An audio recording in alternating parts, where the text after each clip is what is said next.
Shalom saudaraku yang diberkati Tuhan. Berjumpa kembali dengan saudara.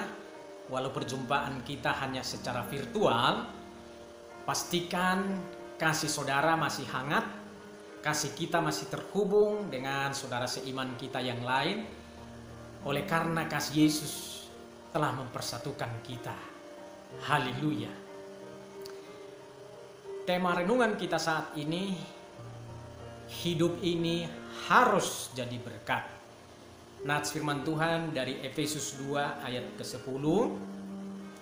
Demikian firman Tuhan, karena kita ini buatan Allah, diciptakan dalam Kristus Yesus untuk melakukan pekerjaan baik yang dipersiapkan Allah sebelumnya. Ia mau supaya kita hidup di dalamnya. Puji Tuhan. Saudaraku, hidup ini adalah anugerah. Karena hidup anugerah, maka sudah seharusnya kita menggunakan kesempatan hidup yang Tuhan berikan ini secara maksimal dan sebaik-baiknya. Karena hidup hanya berlangsung sekali dan setelah itu berhenti. Saudaraku, untuk apakah kita hidup di dunia ini? Apakah hidup ini bergulir begitu saja? Apa tujuan Tuhan kita ada di dunia ini? Yang menjadi renungan kita, pertama, supaya kita menjadi berkat.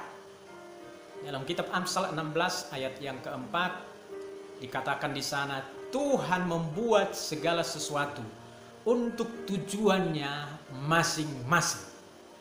Jadi kita ada di dunia ini untuk suatu tujuan Allah.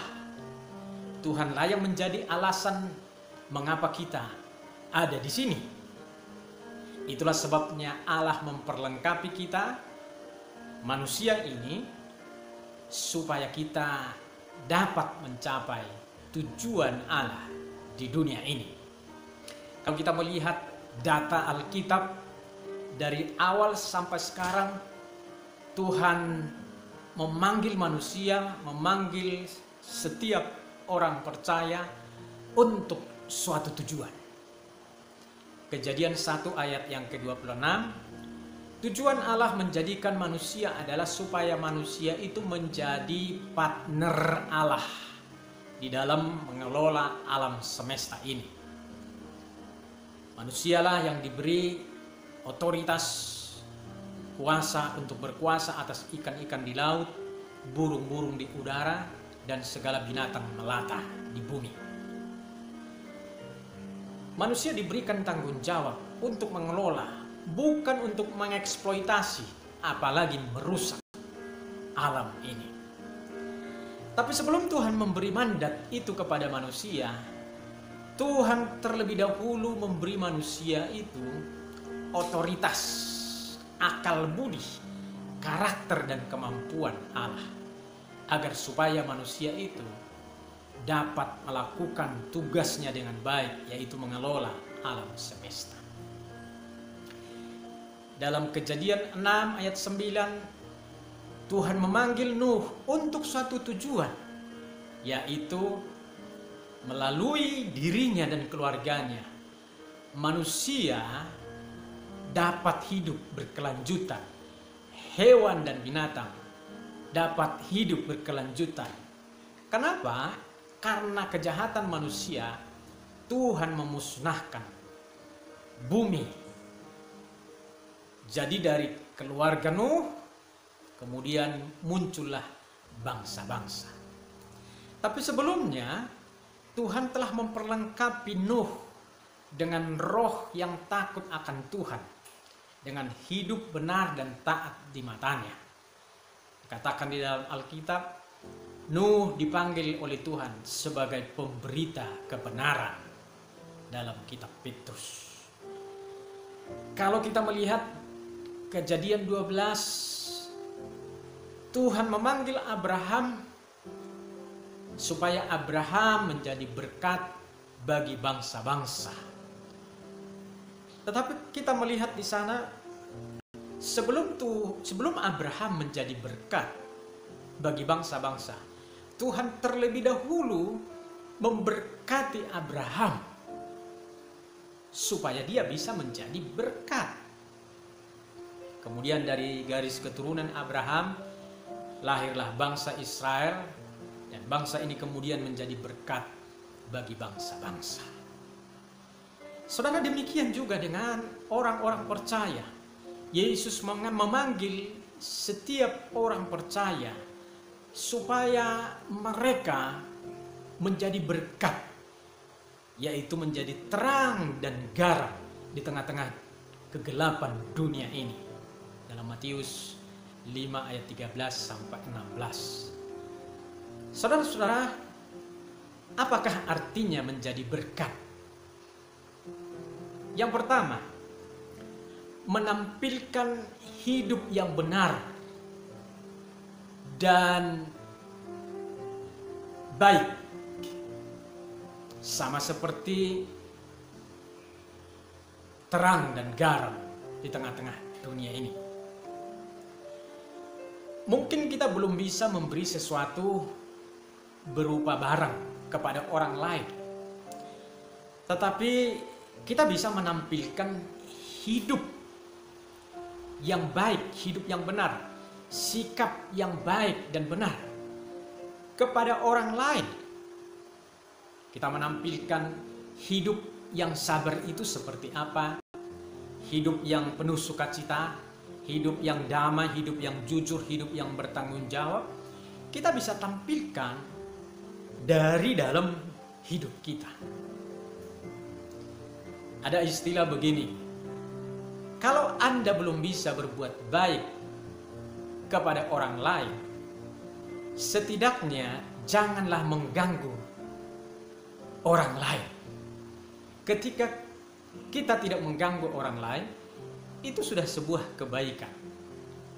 Mungkin istilah ini muncul karena hari-hari ini banyak orang yang nyinyir, banyak orang yang menyalahkan pemerintah, menyalahkan orang lain, padahal ia belum dapat berbuat apa-apa.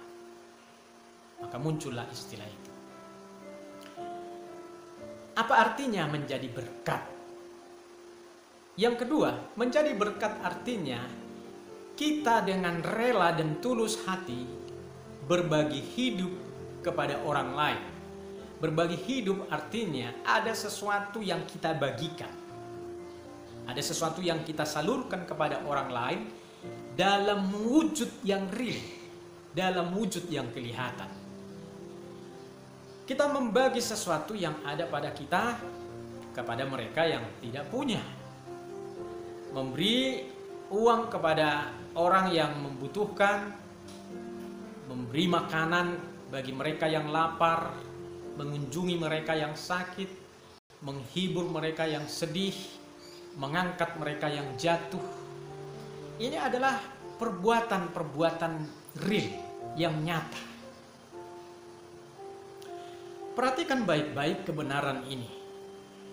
Dalam Matius 25 ayat 35 sampai 40, bahwa segala perbuatan baik yang kita bagikan kepada orang lain, sesungguhnya kita sedang melakukannya kepada Yesus. Sekali lagi, kita sedang melakukannya kepada Yesus.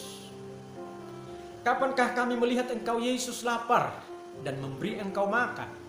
Kapankah kami melihat engkau Yesus haus dan memberi engkau minum? Kapan kami melihat engkau sebagai orang asing dalam penjara, dalam keadaan telanjang, sehingga kami melakukan sesuatu kepada engkau? Kemudian Yesus menjawab, sesungguhnya segala sesuatu yang kamu lakukan untuk salah seorang dari hambaku yang paling hina ini, kamu telah melakukannya untuk aku. Haleluya. Saudara-saudara, perbuatan real, nyata, ada wujudnya yang kita berikan kepada orang lain. Siapapun mereka, latar belakang apa mereka, sesungguhnya kita sedang melakukannya untuk Yesus. Tuhan memanggil kita untuk menjadi berkat. Yang kedua, apa tujuan kita ada di dunia ini? Untuk menyatakan kemuliaan Tuhan. Roma 11 ayat 36 dikatakan, sebab segala sesuatu adalah dari Dia, oleh Dia, dan kepada Dia. Bagi Dialah kemuliaan sampai selama-lamanya. Kalau kita berbicara kemuliaan Allah, artinya kita berbicara kepentingan Tuhan. Apa yang kita perbuat dalam hidup kita ini mendatangkan keuntungan-keuntungan bagi Allah. Biarlah hidup dan apa yang kita lakukan mempermuliakan nama Tuhan, bukan mempermalukan nama Tuhan. Ada pujian pengagungan, ada kehormatan yang diterima Tuhan kita oleh karena kita menjadi anak-anaknya yang taat dan setia melakukan kehendak-Nya. Semua yang kita perbuat dalam hidup ini, semua yang kita lakukan, sesungguhnya kalau kita lakukan hal yang baik dan benar, yang mendatangkan manfaat, memberi sesuatu yang menyenangkan orang lain, sesungguhnya perbuatan kita itu mencerminkan karakter dan perbuatan Tuhan. Saudaraku, biarlah hidup kita mencerminkan kemuliaan Tuhan. Tuhan Yesus memberkati kita. Amin.